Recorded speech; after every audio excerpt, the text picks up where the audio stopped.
Nintendo is arguably the best video game maker of all time. Across the company's long history, they've created and maintained the popularity and relevance of some of the most iconic characters to ever exist. Mario, Donkey Kong, Link, and Pikachu, just to name a few, feature in video games that have pushed the medium forward and even defined how entire genres of games function. But one accolade continues to evade all of these cherished franchises, and that's having a quality narrative. Nintendo is truly a gameplay-first company and a master of that craft to boot, so it's not surprising that their focus on play has left a bit of a hole in the story-shaped sections of their games. But while the bar is arguably low, I've come to realize that one Nintendo game plot feels like fertile soil for something greater than the rest, and that's even more evident with Nintendo's remake of Star Fox 64. The remake sticks very close to the original in both plot and gameplay, pouring all efforts to update the experience into the visuals and presentation. Cinematic cutscenes bookend all missions now, with excellent voice performances across the board. Every member of Team Star Fox sounds exactly like how I remember them, even if they look like these scraggly puppets on the original SNES box art. Regardless of the team's looks, I've always been a fan of the Star Fox universe. Despite several sequels in the series, it's the story of 64 that has remained my favorite. It's strange, because it's not particularly deep or revelatory, but it does set up a backdrop that places all of its characters in interesting positions in relation to one another, and reinforces it not through text or cutscenes, but via gameplay. Fox McCloud, as the central figure, is a young hotshot starship pilot who has inherited the mercenary band Star Fox from his late father James McCloud. Fox is cocky, but has the skills to back it up. By following in his father's footsteps, I get the sense that Fox may be trying to stay close to his father's memory and hiding the pain of his absence behind bravado, perhaps without even realizing it. Peppy Hare, his mentor and surrogate father figure, was James's old teammate. Peppy very much carries with him survivor's guilt and seemingly pours all of his energy into nurturing Fox in James's stead. He apparently kept Team Star Fox running as a shell of his former self just long enough for Fox to take over once he was of age. Slippy Toad is actually a childhood friend of Fox. Their fathers were well acquainted, with Slippy's dad Beltino being head engineer for the Cornerian Defense Force, and James being a star pilot within their ranks before leaving to form his mercenary team. When Fox leaves the Flight Academy to take over Team Star Fox, he recruits Slippy as a technical lead and as a trusted friend despite his subpar piloting ability. Finally, Falco Lombardi was a fierce rival of Fox.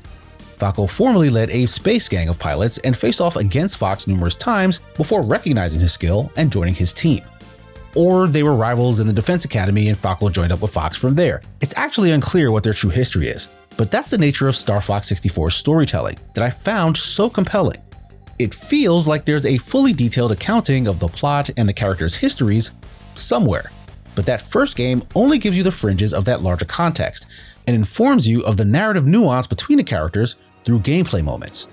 With Fox in the player's control, his skills are largely in your hands, but many of his voice lines reflect the confidence you'd expect from the main hero, and how he's often positioned to rescue his teammates and outperform them on missions solidifies his leader status. Peppy's crucial advice to Fox in the opening tutorial for the game is a now classic reference, fittingly reminding Fox of how to deflect projectiles by doing a barrel roll, which reinforces his desire to keep Fox safe. Slippy is in need of assistance from Fox about twice as often as the other wingmen, and even gets captured along one of the mission's routes, showcasing his lack of skill and position as a bit of a liability. But while he's absent, boss health information is no longer visible to Fox, revealing Slippy's value to the team and the reason babysitting him in the skies is worth the trouble. Falco actively challenges Fox in the field, baiting him to follow through a string of archways in the opening level, which when done successfully, opens the harder path through the campaign. Falco quite literally pushes Fox to be better. The new remake leans heavily into these established dynamics, but every game that came after also added tiny bits of lore to the characters' stories that align with the attributes they displayed in 64. I can't help but think of the esoteric storytelling that FromSoft games do so well, and feel like Star Fox manages a similar mythos around its characters and world with mechanical ideas versus text descriptions. Essentially, a gameplay story. The few Nintendo first-party franchises that feature more robust narratives, like the Metroid or Zelda series, just haven't held my attention quite as strongly as Star Fox. But when you think about the way Nintendo uses gameplay to aid their storytelling, I think I can start to pick out why. In Metroid, The inability to progress when entering new locations and the obscurity of the puzzles that lead to much-needed upgrades for Samus lend themselves to the feeling of being lost and isolated, before overcoming through determination and hard-fought knowledge. The Zelda series is quite similar. Link must overcome near-impossible odds by equipping himself with the knowledge and skills to beat back an encroaching evil. Only after gaining these tools and abilities can he fulfill his destiny as a hero. You can slot in many other Nintendo first-party titles and come away with similar gameplay stories that fit the actual written narrative. This feels particularly true of Nintendo's few RPG franchises, like Fire Emblem or even Xenoblade, which traditionally are more story-heavy, but by virtue of their very genre, retread the same grow in power and ability gameplay stories as the other titles mentioned. And it made me realize that Star Fox feels different. While Star Fox's overall story may be about rising to the occasion to defeat an external threat, its gameplay story is not. Instead, it's about helping Fox prove to himself that he is worthy of the mantle left behind by his father. Every member of his team is a reflection of Fox's ability to lead or be led. What he takes from the people around him and what he gives them in return is the path that leads to his goals being met. It's so vastly unique for a Nintendo game, and has remained as such to this day in my opinion.